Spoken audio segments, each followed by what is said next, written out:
আসসালামু আলাইকুম প্রিয় দর্শক, ঈদের চাঁদ নিয়ে সংযুক্ত আরব আমিরাত থেকে জানানো হলো নতুন ঘোষণা। কবে দেখা যেতে পারে পবিত্র ঈদ উল ফিতরের চাঁদ? এবার রোজা 29টি হবে নাকি 30টি?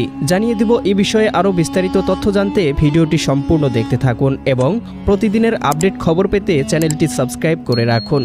আর মাত্র কিছু সময়ের অপেক্ষা, এরপরই শুরু হতে চলেছে মুসলমানদের সবথেকে বড় ধর্মীয় উৎসব ঈদ উল ফিতর বা রমজানের ঈদ।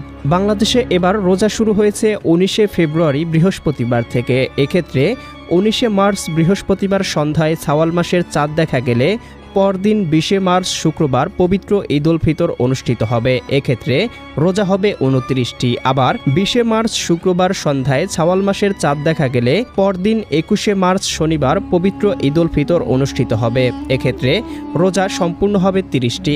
জ্যোতির্বিজ্ঞানের হিসাব অনুযায়ী চাঁদ পৃথিবীকে একবার প্রদক্ষিণ করতে সময় নেয় 29 দিন 12 ঘন্টা 44 মিনিট 3 সেকেন্ড। এদিকে এবার রমজানের চাঁদ উঠেছে দিগন্তের শেষ মুহূর্তে এসে, তাই এবার চন্দ্রমাস 30 দিন পূর্ণ হতে পারে। সৌদি আরব সহ এশিয়ার অনেকগুলো দেশের একাধিক জ্যোতির্বিজ্ঞানের গবেষণায় জানানো হয়েছে এবার রমজান মাস 30 দিন পূর্ণ হতে পারে। সেই হিসাব অনুযায়ী সৌদি আরবে পবিত্র শাওয়াল মাসের চাঁদ 19 তারিখ বৃহস্পতিবার সন্ধ্যায় দেখা যেতে পারে এবং সৌদি আরবে 20শে মার্চ শুক্রবার পবিত্র ঈদ উল ফিতর উদযাপিত হওয়ার সম্ভাবনা রয়েছে।